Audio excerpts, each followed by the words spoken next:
All right, let's talk about the Seattle Seahawks here for a minute. So obviously they moved on from Russell Wilson this offseason, and that quarterback battle between Drew Lock and Geno Smith has made all kinds of headlines. It becomes even more true now that Baker Mayfield has officially been traded to the Carolina Panthers. He's no longer available for the Seahawks or any other team to trade for him.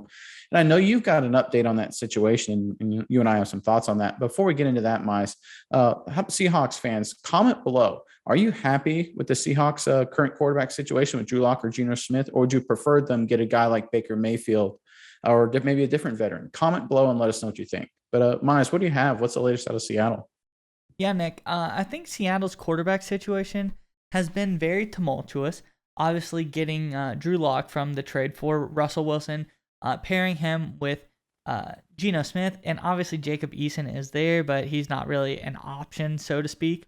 So this quarterback situation has been heating up all throughout minicamp, and you've heard Smith, Lock, and it's going back and forth.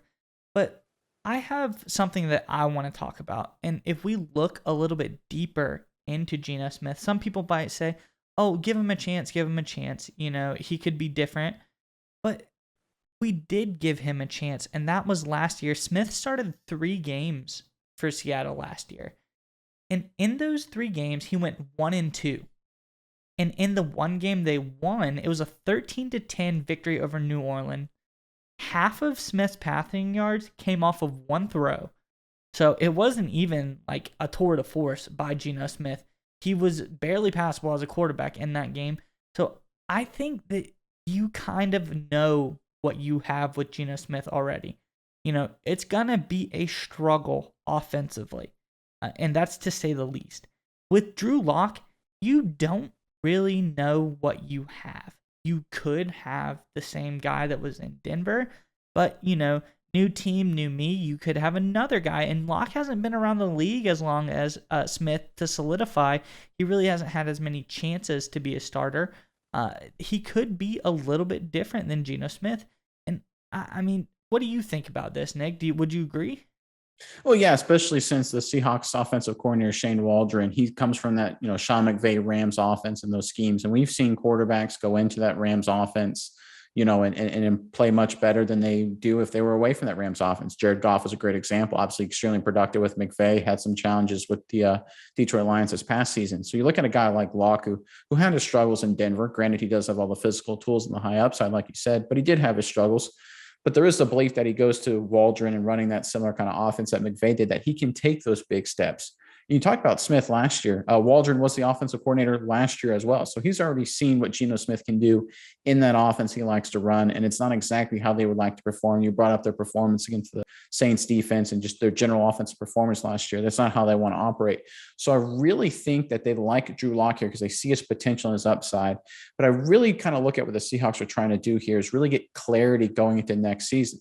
With the trade with Russell Wilson, they have another first and second round pick in next year's draft, which is going to be an absolutely stacked quarterback draft, it appears. So they need to know for certain if Drew Lock can be a guy or not. They know that what Geno Smith is, to your point. He's had a long career in the NFL as a backup. They know what he can and can't do, and they know realistically he's not a long-term guy. They need to absolutely know if Drew Lock can be that guy, because if they don't know for certain, they have to make a big move at quarterback next season, you think? Oh, yeah, no, for sure. And I think one of the ways they do this is, Nick, I think it's actually going to be kind of exciting this year to watch Seattle's preseason games because they're going to mean a lot. See how these guys run the actual offense. I know it's going to be an abbreviated version of the offense, but see how they run the system, see how they go up against, in the new system, against NFL defenses. I think it's actually, for once, going to be a team that's going to be pretty interesting to watch in the preseason. To see who's winning, see who's doing better. But other than that, I think Seattle they really do need to see, because the higher point that I think we're getting at is if you have something in lock, you need to know now. Otherwise, like we said, they have the draft capital to move on a quarterback in this upcoming draft. So you got to know what you're going to do, or what you're not going to do. Are you going to use those picks elsewhere, build a talented team around Drew Lock, or are you going to turn those picks into a higher pick and hopefully go after a quarterback in the 2023 draft? All right, Nick, it's time to get your internet privacy back today on every device you own in any country you want. Don't let anyone but you control your internet. NordVPN keeps you safe from prying eyes wherever you go online with their military-grade encryption. Is your favorite Netflix or streaming content blocked in the US? You can simply connect to one of the many countries available with NordVPN and get the access you need. That's right, Maya. So right now, get our exclusive NordVPN deal here at nordvpn.com/SMI. It's risk-free now with NordVPN's 30-day money-back guarantee. Again, get that exclusive deal, nordvpn.com/SMI.